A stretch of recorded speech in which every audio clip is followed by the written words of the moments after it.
Good afternoon, everyone, and welcome to ParentTown. Today we have Dr. Frans Plooij, who is the author of the amazing Wonder Weeks book. I'm sure most of us new moms have, it's like a Bible for us. And so we're very excited to have Dr. Frans here, and we're going to be talking about the Wonder Weeks book. We're also going to be talking about infant development and growth spurts, as well as leaps. And so for those of you who have read the book, I'm sure you're going to be very familiar with most of the concepts that we're going to be speaking about today. And for those of you who are new to the Wonder Weeks, do check out the book, or you can go onto the website, thewonderweeks.com, and you can join their various groups as well. You can also like their Facebook fan page, or you can download their app. So Dr. Frans, thank you and welcome to Singapore. Well, thank you for inviting me. It's great to have you here. So tell us a little bit about the book. What made you go into infant development and write about the Wonder Weeks? Well, it all started in Africa. I'm a behavioral biologist, and when I was in Africa, by all sorts of circumstances I didn't intend to, I ended up studying infant development in wild chimpanzees in Africa. And that was new to me, so I did good, reliable, direct observations of behavior, not having any theory, not having any hypothesis, just observing them. And out of the data grew the notion of difficult periods. We discovered it with chimpanzees in Africa. Oh, wow. And we weren't looking for it, we were just observing carefully. And then when we came back in Europe, we thought, well, in the meantime, when we had discovered it, this phenomenon of difficult periods and leaps, there was in the literature another person who, in the same time, had described it for small mammals, for 12 monkey species. So we thought, well, if it's in mammals, if it's in monkeys, we find it in apes, it should be in our human species too. So we started observing babies in the Netherlands to begin with, observing them weekly in their homes, and yes, we found 10 difficult periods in the first 20 months, and nobody had ever described it. It was new. So we see the same 10 periods in chimpanzees and other mammals? Mammals, monkeys, apes, and humans, and so this is a phenomenon that is, I mean, the mammals are 70 million years old or more. So this is a very old phenomenon in terms of evolution. And no wonder it is in all humans, because it is in so many more species. It's very widespread. How fascinating. And so did you have children at that point? No. Okay. And in Africa you don't have babies because they are eaten by the chimps. Okay, good point. So one of our moms here has asked a question, and she says, what is the Wonder Weeks? The book, or? No, just the Wonder Weeks itself. The phenomenon. The phenomenon. Well, what we found is that at specific ages, and that's also surprising, at roughly the same ages, all babies go through a difficult period where it's characterized by the 3 C's: crying, being clingy, and being cranky. And the babies all of a sudden, out of the blue, are difficult. And that's what it is about. And parents, of course, start wondering, start doubting their parenting skills. They think, oh, it's me, or what's wrong with my baby? But nothing is wrong. It's the leaps. It's the difficult periods, and it's normal, and it's a normal part of normal development. And that's very, very comforting to parents, because they know, oh, it's not my mistake. It's part of a baby. And the reason, there was an independent research group in Scotland who did a huge literature review of pre- and postnatal brain development, and they found that just before or at the beginning of these difficult periods, there are major changes in the brain of the baby. And through these changes, the perception of the baby, of the world around him, and also the perception inside his body, the proprioception we call it, changes drastically. It is as if the baby has landed on a new planet where everything is different. So just imagine yourself, going to bed, waking up the next morning, everything is different. You would cling to your partner. You would say, what the heck is this? And so, no wonder that babies are difficult. They can't help it. They can't do anything about it. And the best thing to do is to comfort them. That's what you would do to your friend or your partner when something like this happens. You would comfort each other. Well, you have to comfort your baby, because it's frightening to your baby, and you have to help him get to know this new world. And this happens 10 times in the first 20 months. 10 times, we say 10 times your baby is born again, because every time he enters a new perceptual world. It's just amazing. So you're on this new planet, and what should you not do during a Wonder Week? Oh, well, don't panic, because it's normal, because most parents blame themselves and think something is wrong. They go to the pediatrician. Lactationists have moms find out moms have way more problems with breastfeeding during the difficult periods, and pediatricians and general practitioners have way more parents coming into the office thinking something is wrong. So don't. If you really think your baby is ill, of course you have to go to the general practitioner. But if it's the right age, think of the fact that it is a leap, and don't blame yourself. So that's one thing. The other thing is, don't say, for instance, well, I will let my baby cry it out. It's good for his lungs. Comfort your baby, because your baby can't help it. Certainly not, the very small ones, but even when they're in the second year, they can't help it, and no wonder they're difficult. So comfort them, and don't say, I don't want to spoil him, so I let him cry it out. Don't. Yeah, that's a great follow-up question too. Mummy Rose Chong has just asked us a question, saying, should you let your baby cry it out during a leap? Why or why not? Well, no, because your baby can't help it. And if you were in trouble and people would leave you and let you cry it out, that would be terrible. So you can't do that to a baby. And what I say is, you can't spoil small babies, even when they get at some point beyond 1 year of age.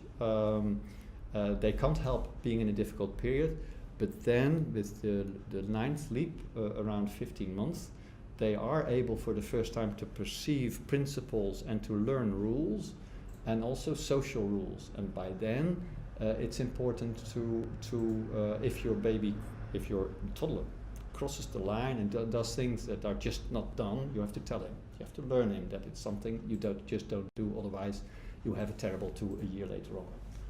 But normally, you can't spoil babies. Comfort them and help them through the difficult period. Okay, for all of those who are just tuning in, we are live here at the ParentTown headquarter office, and we're with Dr. Frans, and we are discussing the Wonder Weeks. So if you have any questions for Dr. Frans that you'd like me to read out, do send it out on the app. We'll be sure to ask him the questions, and at the end of the session, there will be no unanswered questions. So feel free, ask as many questions as you want, and we'll try to get as many done during the session. We have Mummy Sarah Boros, who's asked, should we stick to our routines through a leap or be more flexible for baby? For example, being a little more flexible for feeding schedules, nap times. Yeah, as I said, I studied wild chimpanzees, and they do demand feeding. And humans may do that too, and that wouldn't be scheduled feeding. So if you have your baby on the body most of the time, it's quite natural that there is demand feeding anyway. So that's in general. And if you use scheduled feeding, and that's 3 hours, for instance, or 4 hours, if you do demand feeding, it's usually 1.5 hours. So then you go against the nature of the natural behavior of your baby, and definitely in the difficult periods. Don't stick to schedules or whatever. I mean, when your baby has a difficult time, comfort your baby. So are developmental growth spurts the same as physical growth spurts? This is asked by Mom Argosh. No. We have looked into it, and the usual physical growth spurts do not coincide with these ages at which the difficult periods occur. Of course, the major brain changes that happen at the beginning of a difficult period, they can be of various sorts, like all of a sudden new connections between all sorts of and new neurons. Partly that's also, certainly in the first half year, if you measure the head circumference of your baby, you see that it doesn't increase gradually, but it increases shockwise like this. So if you would have a speed up film, you would really see, you see all of a sudden the skull of the baby become larger, and that will be a difficult period. Boom, larger again, and a difficult period, because he gets new brain tissue, and because this brain doubles in the first year.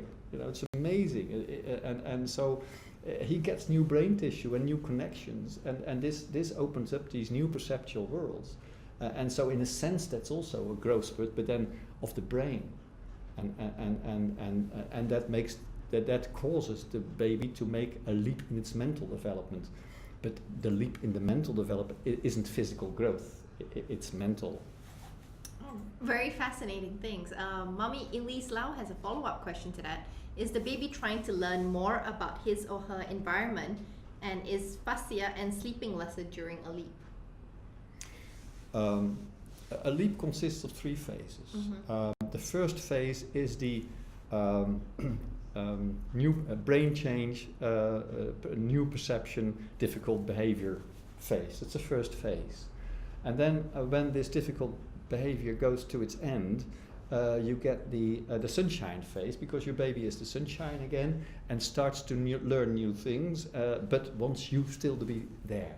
You shouldn't go, you should be with him while he's trying out. And then there is the independence practice phase, phase 3, where the baby is going out to explore the world, it has adapted to its new world, is daring to go out again, if it's a little older, of course, making excursions, and then it wants to explore and try and learn new skills on its own. And sometimes you're, even if they're a bit older, pushed away if you try to help or whatever, because they can do it themselves. So there are these 3 phases, and it is in the first phase that your baby especially is difficult and he needs comforting. But then in the second and third phase, he starts learning all these new skills with this new brain potential that he's got. So should your behavior with your baby be different during each of those stages? Well, as I said, in the beginning the comforting is very important, and then as this difficult period goes to its end, you will see your baby starts to try and learn new things, and it's important what we encourage parents to be sensitive what your baby is trying to do, and don't help him in the sense that you take it out of his hands and do it for him to show him, but we call it scaffolding, facilitating. For instance, if your baby is a bit older and he tries to reach out to something and it is just out of reach, just put it slightly into reach so that he can grab it, but let him do it himself or herself. But you can give your baby a success experience instead of a failure experience if he can't reach it, because then they become angry, or if they want something and they can't, they are angry, and if you give him so that's then important in the second and third phase, to scaffold and to facilitate. Interesting. Very fascinating. We're right now live on ParentTown, where we have Dr. Frans with us, and we're taking questions on babies' growth spurts, infant development, and anything to do with the Wonder Weeks. So if you have your question, go on the ParentTown app, ask your question, and Dr. Frans will be very happy to answer them right now. We have Mummy Belle Sam, who's asked, there's once I feel that my baby skipped a leap. Is this normal? What are the other things do I look out for when she skips a leap? Yeah, well, normally babies are more difficult compared to themselves. You have babies who have a very strong temperament, and there you can't possibly miss it, because it's all there. And you have, we call them mild babies, and they are more difficult as compared to themselves a few weeks before, but it's mild, and you might be busy, you might be engrossed in your work, so you just think you baby's might having miss a it. bad day, but it's actually a leap. Yeah. So mild meaning not so intense, and you can be busy, and then you miss it. But I mean, these primates, these mammals, these apes, all these babies, they go through it at similar ages, so it's there. Mom Gigi Sue has, my baby is not going through a Wonder Week right now. However, he's fussy and irritable and wakes up several times a night, not his usual. If it's not a Wonder Week, then what gives? Well, there are many reasons for being irritable. For instance, illness. Your baby may have something under the skin, as we call it. going on a holiday is stressful for a baby. It may make them irritable, because if you go away out of the normal environment, and it's strange and new to the baby, that is stressful for a baby. We don't sometimes realize it, but it is. Or lots of family coming in, well, in the Netherlands at least, we don't see each other so much, but if we have somebody's birthday, the whole family is coming in, to a baby they are sometimes close to strangers because they don't see them so often. So that's all, it might be stressful. So a baby may have an off day or whatever because of other reasons than this internal intrinsic brain changes. And in our research we have carefully tried to take that into consideration. And when baby was ill, we didn't count that period because he was ill. And so it's important to realize there are more reasons for being irritable, like for all of us. Okay, well, Mom Suzanne Lee has a kind of similar question as well. She says that she doesn't understand if it's a temper tantrum or if her baby's just trying to push their limits. She's been trying to get her baby to acknowledge her elders by greeting them. So I guess it's a slightly older baby, and the baby's able to identify who the elders are from the pictures, but every time they're in front of them physically, the baby clamps up, refuses to call them, greet them, and just has a temper tantrum. So yeah, but this is a very normal phenomenon. You have to give not only our babies, but I would say, I mean, I've studied animals. Any animal, you have to give them time to get used to you. And so if you come in and a baby is forced to say hello to grandma or granddad or auntie or whoever, usually they turn away and they cling to mommy.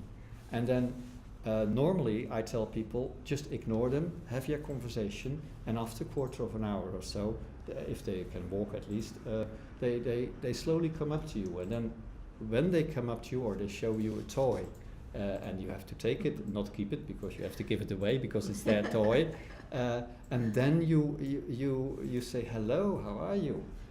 So give them time, don't force it upon them, and if they get the time, they will come. okay, so the secret to that is keep the toys away. Mommy Cherry asks, are there signs to tell you that your baby is going through a leap? Should we use the EDD or the birth date to gauge when it's the leap? Does it mean that the child doesn't go through the leap spurts or leaps after the 10th leap? So I guess this is two questions. Three, yes. So are there signs to tell that your baby is going through a leap? Yes, and then I show the book. Mm-hmm. Sorry, because in the book, maybe you have the app, and that's of course a short summary, but in the book, in every chapter, there you see a box with diary, signs that your baby is growing again, and of course with age, these signs that there is a leap coming, or a difficult period, change a little bit, but there is a summary, a list, and let me see here, my diary. I show it you here, such a box. I don't know what page, I think this is the one. And it's a box, signs your baby is growing in again, and it summarizes the first part of the chapter where in detail is described how you can recognize that a difficult period, a leap has started. So that was found in the week 12 chapter? Yes, but every chapter has it. Okay. For every leap it describes, because let me give an example. Small babies just they cry, are cranky, and they are clingy. Sorry, but when they get a bit older, they might be unusually sweet to you because it's a way to get close to you. Because basically what they want to control, what they want, is your attention and your closeness and your physical contact. So being unusually sweet may be a way to get close to mommy. Because then their brain is more complex, and there are many ways to roam. Do you know the expression? No. There are many ways to roam, and when you want to reach your purpose, your goal, you can go in many ways to reach it. Many paths to reach the goal. Let's take Romeo and Juliet. Those figures are well known. Well, if he wants to get to his beloved, he has to climb a wall, or he has to dig a channel. But he will get there. So there are many ways to Juliet. Yeah, I wish you could tell that to my little baby. Okay. So every time she's going through a spurt, I hope it's a little bit more Romeo and Juliet style versus the Hulk. Well, yours is 3 months. You have to wait a few months before they get that. Before they get that sophisticated. So the second question that Mommy Cherry asked was, does she use the EDD as estimated delivery date, or does she go with the birth date? Yeah, the EDD, the due date. Why? Because development starts at conception and not at birth. Birth is just irrelevant, and it's a nice date for giving your friends a cake. But the timing of development starts at conception, and whether you're giving birth early or late, that doesn't speed up or slow down the development. The development the brain development just goes on, as it is timed genetically. So that's why we use the due date, the estimated due date. But EDDs are not always very accurate. I know that's what you have to live with. Okay. Some people know it exactly because they know the moment they conceived. And some people don't, and then you have this calculation, and yes, there is an insecurity there, but it's better than that your baby has been born 4 weeks early and you don't take it into consideration. Understood. And her third part was, does it mean that the child won't go through spurts or leaps after the 10th leap? They do, but that's the period we studied. That's what we know about, and that's the story we tell to parents. But yes, of course, it continues. And in the literature, in the child development literature, the major leaps have been described fully, also with brain measurements, and so yes, they are there. What we started to do now with a PhD student in Scotland, she is studying the period from 20 months to 5 years, and because the developmental transitions have been described in child development studies, but not the difficult periods. And we are finding out now, in the same way as we did for the small babies, by questioning and observing parents, when these difficult periods occur at later ages. And if she's ready, we will publish on it. Okay. Mom Samantha Beck asks, does preemies also follow the leaps? Premature babies. Yes, but take into account the due date. Yes. Interesting. Mommy Avantika asks, is it true that you can actually understand what your newborn is trying to say from his crying, and how do I decode it?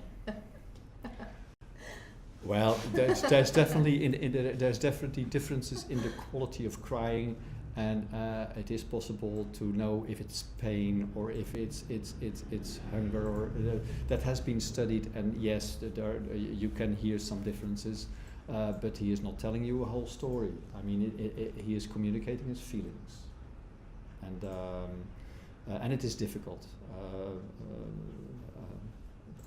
Oftentimes you think you know what's the wrong, or you don't know what's wrong, and you check his diapers, and you check this, and you check this, and it's all okay, and then it might be just a leap coming from inside, and nothing from outside.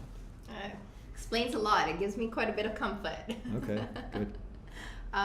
We have Mom Michelle Go, who asks us, what was the most challenging time for you yourself as a parent? For me? Mm-hmm. Wow. Well, I think mostly the challenges that all parents have. I have one daughter. When we got my daughter, we were still analyzing the chimpanzee data, and this phenomenon came out of the data. So we didn't quite know yet. She was very small, and we were analyzing these data, and at some point it came out, but then by then she was already half a year. So. So in that sense, we were like normal parents, not knowing what we know now, and of course we would call our mom and say, "Mom, this is happening. What should we do?" So another thing is, at the time I was in child development department in University of Nijmegen. And I had all equipment to film, and I was filming babies then in their homes, And I used it in the weekend to film my own daughter. And at some point, I threw away the whole equipment. Well, I kept it intact, but I didn't use it anymore, because if you're behind a camera, you're not a normal parent anymore. You're a cameraman. And I just wanted to be a parent and play with my daughter instead of filming her, because then you're not present. Mm-hmm. You're not there. And but challenges, yes. Well, all the normal challenges, all the difficulties that all parents have. Great to hear. You're just like us. Yes. And you had to call up your mom, though. Now our moms have ParentTown to ask that question too, so that helps. We have a question from a dad right now. Dad Darius Chung wants to know, what's the best way to ensure that my baby grows to the maximum potential? For example, she gets to be as tall as she can possibly be. That's physical, right? I guess it's physical and possibly emotional and intellectual. Yeah. So. Okay. Well, we have done an experiment where we have developed a parental support and education program called Leaping Hurdles, Mm-hmm. and it's introduced now in Great Britain, and that was a risk group. It was not a normal group of babies, but they were mothers who had been abused, and they are a risk group. And we wanted to prevent that this would come back. Usually it does. They call it the intergenerational cycle. And so we had a control group and the experimental group getting the leaping hurdles, and we told them all about the Wonder Weeks and how you can facilitate, how you can help your baby. And the babies in the experimental group were way ahead intellectually. They were less ill physically, especially the girls. They were socially much more open, so there were huge effects on the baby. And that's because once you know, one, that your baby can't help it, and you have to comfort your baby and help your baby through a difficult period, and you are sensitive to your baby's choices in what skills they want to develop first, and scaffold it and facilitate the skills, and give an environment to the baby where she or he can have as many successful experiences in learning skills as possible. That will make a huge difference in both intellectual, social, and health development. Okay. So that's what he can do. And we are probably going to do 2 questions before we wrap up. So we're going to have Mummy Suzanne Lee, who asks, how do you increase a child's concentration level? Will it decrease during a leap? Well, in a difficult period, your baby is upset. So in that sense, it just wants comfort, and it's in the second and third phase when they start developing new skills that when you facilitate their success experiences, that enhances their concentration. If they fail to do things they want to do, they even they switch off, they throw it away, and they don't learn anything. But if you can help him get where he wanted to be, you learn from it. So that's very important. Great. So we're going to just have the last question, which is from Mom Valerie Chia. Is it okay that a preemie currently in his 5 months drinks as much as 120 ml during each 3-hourly feed? Wow. I find that very difficult to answer. Okay, so we'll get a pediatrician probably to answer that question, Mommy Valerie Chia. But for the rest of you guys, please do watch this video. It's going to be live. It's going to be shown on Facebook as well as YouTube. You can also watch it on the ParentTown app itself. And we'll be answering some of the questions that have been unanswered here. The in-house ParentTown team will answer it. We'll ask some of the questions to Dr. Frans just as we switch off this episode. So don't worry, there will be no unanswered questions. For those of you who want more information, do go and download the app. The Wonder Weeks app, it's available on the App Store. You can also download the books. You can also buy the physical copy of the book or go to the Wonder Weeks website. And you can always tune in to ParentTown. We have weekly Ask the Expert sessions, as well as just daily questions and answers by experts like Dr. Frans, as well as other developmental experts, gynecologists, pediatricians on board. So ask your questions and we'll be sure to answer it. At ParentTown, we promise you no unanswered questions. Happy parenting, everyone.